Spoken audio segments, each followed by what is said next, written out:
Meron pong isang matinding prediction na lumabas kamakailan na nagsasabing lahat ng XRP holders ay posibleng maging milyonaryo.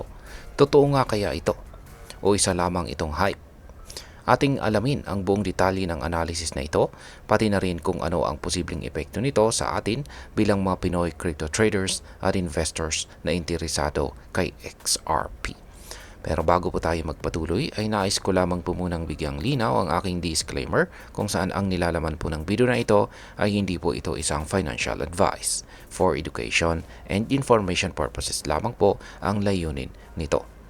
Yan, umpisaan po natin sa kung ano po ang sinasabi ng analysis na lahat daw ng XRP holders ay magiging milyonaryo. Ayan, ayon po sa market analyst na si Ginong Steph, lahat ng XRP holders ay may potensyal na maging milyonaryo base sa isang historical bullish move noong taong 2017. Sa kabila ng kasalukuyang market volatility, nananatili siyang positibo sa posibilidad ni XRP na muling magkaroon ng massive rally. Sa kasalukuyan, bumaba po ang presyo ng XRP sa bagong yearly low na $1.76 noong February 3. Pero agad itong nag-rebound sa mahigit $2. Sa kabila ng rebound na ito, nasa 22% pa rin ang overall losses nito sa nakaraang linggo.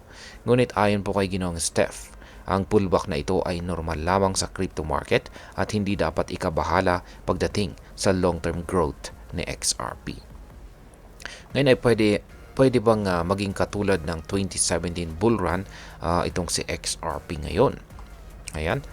Sa kanyang analysis, ipinakita po ni Ginong Steph ang isang monthly chart kung saan inihambing niya ang kasalukuyang price movement ni XRP sa bull run noong taong 2017 to 2018. Noong panahong iyon, nagsimula po ang bull run sa fourth quarter ng taong 2016. Pero ang malaking pagtaas ng presyo ng XRP ay nagsimula lamang noong taong 2017.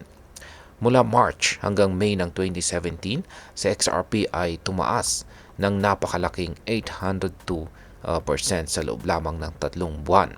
Ikinumpara ito ni Ginong Steph sa kasalukuyang bull run kung saan si XRP ay umakyat ng 568% mula po sa presyong 0.5089 noong November 2024 hanggang $3.4 noong January 2025.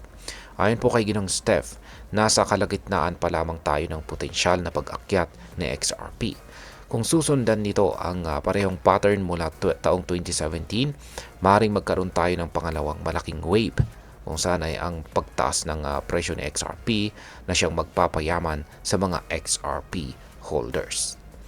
Ngayon ay gaano po kataas ang pwedeng marating ni XRP para maging milyonaryo ang lahat ng mga holders? Ayan, ayon po sa XRP Rich List, ang karamihan sa mga XRP holders ay tinatayang 2.499 million users, kung saan ay meron po silang hawak lamang na 20 hanggang 500 XRP. Yan, para sa mga 20 XRP ay maging $1 million. Ayan, kailangang umabot po ang presyo ng bawat XRP sa $50,000. Para naman sa mga may 500 XRP at para magkaroon ito ng $1 million na halaga, kailangan pong umabot ang presyo ng XRP sa $2,000 bawat isa. Bagamat tila imposible ang numerong ito, naniniwala po si Ginong Steph na si XRP ay may potensyal na magbigay ng malaking kita sa mga holders nito kahit hindi ito umabot sa ganitong extreme na price levels. Ngayon ay sumusunod pa ba ang XRP sa kanyang 2017 fractal pattern? Sa kabila ng optimistic na pananaw ni Ginong Steph, may ibang analyst tulad po ni Ginoong Dom na naniniwalang hindi na sumusunod si XRP sa 2017 fractal pattern nito. Dahil sa kamakailang pagbaba ng presyo sa ilalim ng $3, maaaring may bagong trajectory na sinusundan itong si XRP. Gayunpaman, hindi ibig sabihin nito na wala ng posibilidad para sa pagtaas ng presyo. Sa ngayon, si XRP ay nasa $2.44, bumaba po siya ng 3.95% sa nakalipas na 24 oras. At ngayon ay ano naman ang maaring maging epekto nito para sa atin bilang mga Pinoy crypto traders at investors ni XRP. Kung magkatotoo ang bullish projection na ito, tiyak na malaking impact ito sa mga para sa atin bilang mga Pinoy XRP holders or investors. Yan, malaking kita po para sa mga long-term investors kapag nangyari ito. Ang mga matagal ng hodlers ni XRP ay maaring makinabang kung biglang tumaas ang presyo nito. Yan, maliban dito ay maraming oportunidad para kumita mula sa price swings kung magiging volatile sa XRP sa bullish direction. Posible na ring dumami ang mga Pinoy na mag-i-invest kay XRP kung makita nilang malaki ang potensyal na kita nito. At panghuli ay kung tumaas ang presyo ng XRP, maaaring mas dumami ang negosyo o remittance services na gagamit nito dito sa ating bansa.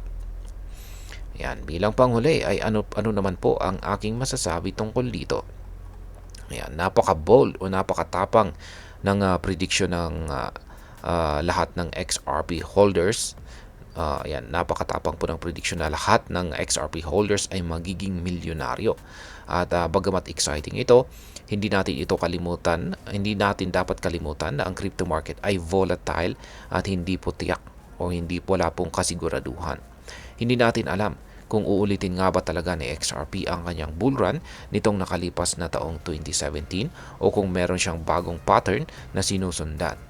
Para sa atin mga Pinoy traders at investors, ang pinakamahalagang gawin po natin ay syempre ang maging maingat, mag-research po ng mabuti at laging mag-diversify ng ating investments. Ang crypto market ay may malaking rewards pero may kaakibat din itong risk. At ayan, hanggang dito na lamang po tayo sa video na ito mga ka-crypto. Sana po ay inyong nagustuhan ang aking paliwanag sa video na ito. Kung inyo po itong nagustuhan, pakiclick lamang po ang like button nito. Marami pong salamat sa panonood. Ingat po tayo lagi at God bless po sa ating lahat.